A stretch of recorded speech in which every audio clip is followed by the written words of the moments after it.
I will now turn to Prof. Dr. Fong to take over the session, and he will be presenting about the TEL at UMS website, which has been launched for sharing the best practices at UMS. Professor Fong. Thank you, Dr. Kenneth. A very good afternoon to Professor Rashid Mahir, TNCAA, UMS, and to our fellow colleagues. I can see that in attendance at the moment, we have 240 colleagues here attending. The limit will go up to 250, is it, Dr. Kenneth? Yeah. Okay. Now, I'm going to put on the presentation now. Okay, I'm going to put on presentation. Click share.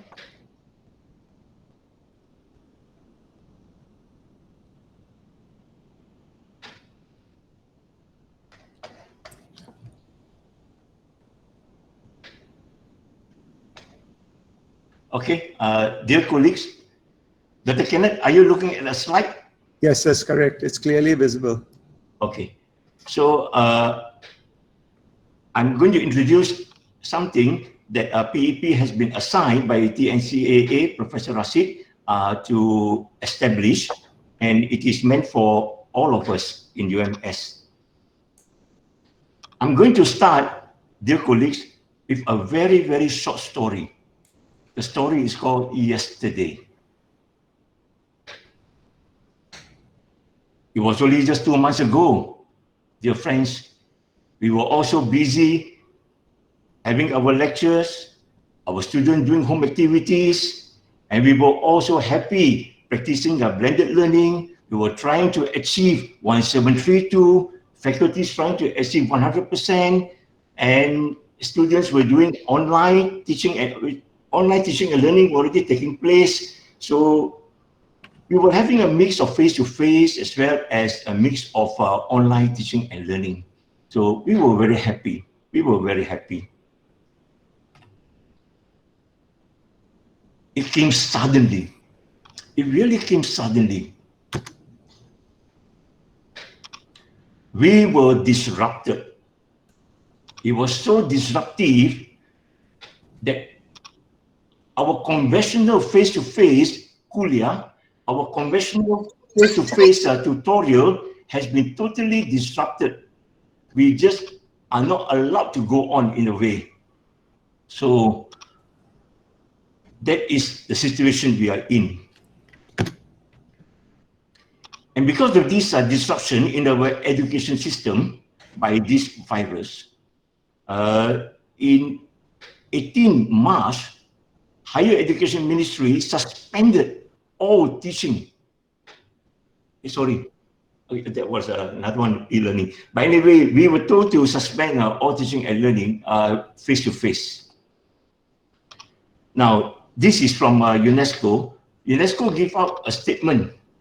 This virus, coronavirus, is no reason not to learn, because practically over 90% of all institutions in the whole globe on Earth have to stop face-to-face interaction with the student as well as all activities in the campus. It was a lockdown. Here we call it as MCO, Movement Control Order. Okay. So suddenly, dear colleagues, suddenly, dear friends, we now go into something called blended learning. We suddenly shift into something where they call it, some people call it online learning, but some people term it even more drastically called remote teaching and learning.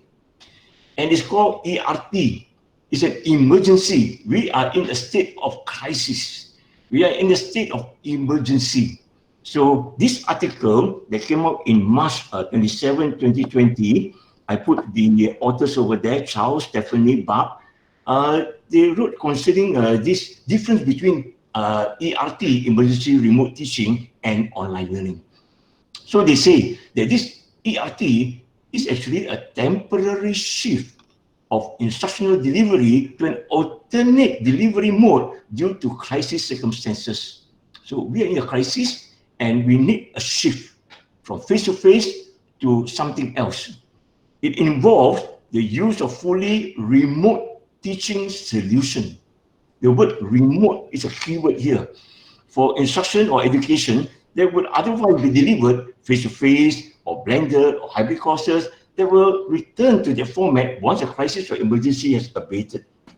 So according to them, once the crisis is over, we do not know when that will be, until the time that the vaccine is ready. It might be 2 months away, it might be a year away, we really don't know. So we are in a situation where we have to look for alternative to make sure that our key stakeholders, our students, are not the victim. Education continues.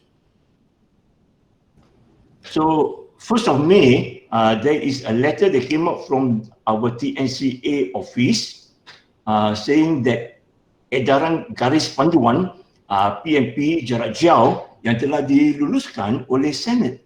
So this has already been approved, and this has been prepared under PKA office, under Prof Wilson office, and very comprehensive, okay, on how we should go about conducting teaching and learning online in a remote manner, jarak jauh.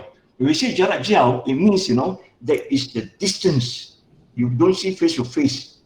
You are in the home, I'm in my home, okay? And we are separated by space and also by time. 8th of May, Prof TNCA punya office also come up with another letter just to confirm, okay, this, that we are now in 3.1. It says, tarikh mula PPJJ dilaksanakan adalah pada 11 Mei walaupun, okay, so for our expatriate, I put it in English, it says that the remote learning has been implemented from 11 May, even though the academic calendar states that we start our semester 2 to be continued 9th of June, okay? And then in 3.3, it says that the implementation of remote learning, that is PPJJ, have got to be conducted based upon perundingan,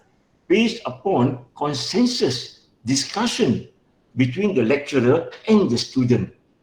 And whether it is 11 May or whether we start 9th of June, it still falls upon the lecturer as well as the student. And it must be sesuai dengan capacity access internet pelajar. It must be appropriate, okay, with regard to the accessibility of the students to be online. The most important condition, no one left behind. The policy of no one left out must be governing. It must regulate whatever we do. So this is the main condition for us in using whatever methodology in our teaching and learning and our assessment. So this is a new norm.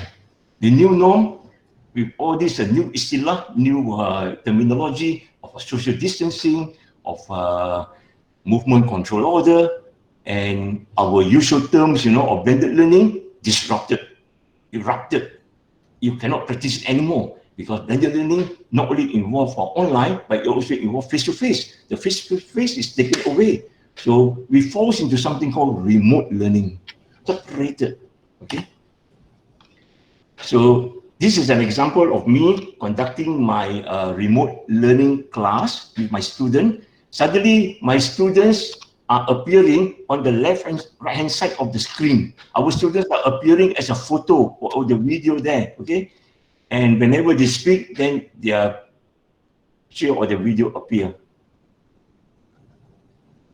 Students seems to be quite happy, with the remote learning. They now suddenly can hold us in their hand. So, Prof Rasid gave a challenge, okay, to Pusat e-Pembelajaran. What can we do to help our academic staff to move along, to progress along in this new jarak jauh teaching and learning in a remote manner. So we have been disrupted, okay? So, and hence this TEL at UMS come about. Dear friends, dear colleagues, please remember that this platform is a virtual platform.